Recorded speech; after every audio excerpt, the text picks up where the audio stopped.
জানো, বড্ড ইচ্ছে করে সেই দিনগুলোকে ফিরে পেতে, যখন কোনো চিন্তা ভাবনা ছাড়াই ঘুমিয়ে পড়তাম।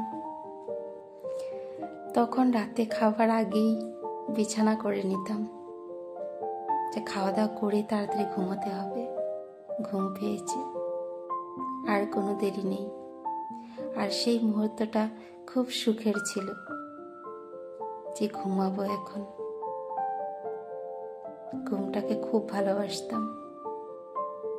আজ কপালটা এতই খারাপ, সে ঘুমটাও আমার কাছে নেই। জানো তো, আমার সাথে এমনটাই হয়।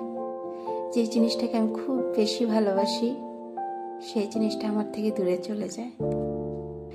আগে ঘুমিয়ে অনেক স্বপ্নও দেখেছি, যেটা অবাস্তব, বাস্তব হতো না।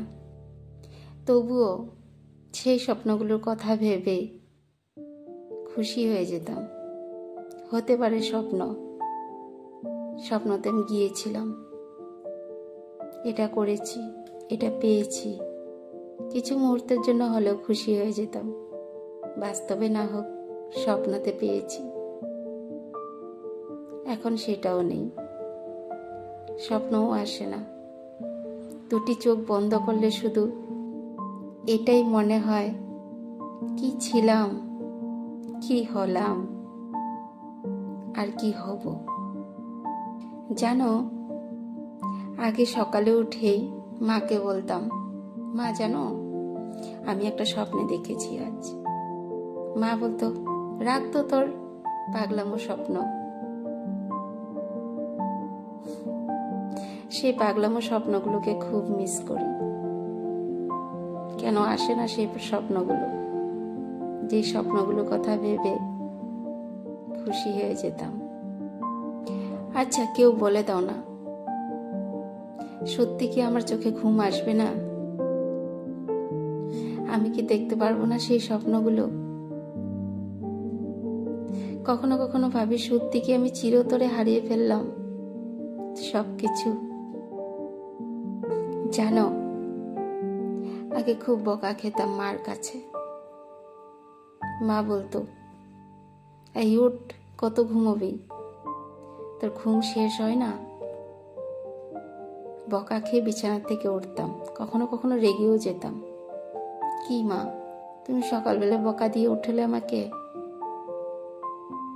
আর এখন জানো, মার সামনে অভিনয় করে ঘুমিয়ে থাকতে হয়, চোখ বুজে থাকতে হয়, মাকে বুঝাতে হয় আমি ঘুমিয়ে আছি।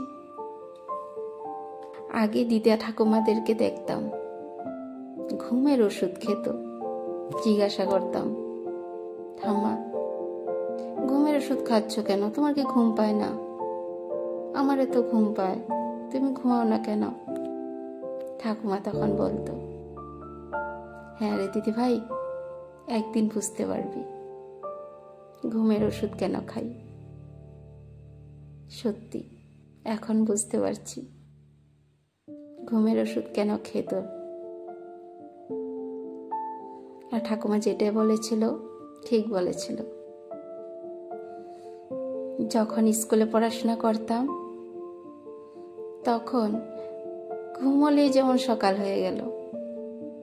রাতটা এত ছোট, সকালে উঠে ভাবতাম এই তো ঘুমিয়েছিলাম, আর এখনই সকাল হয়ে গেল, এবার স্কুলে যেতে হবে।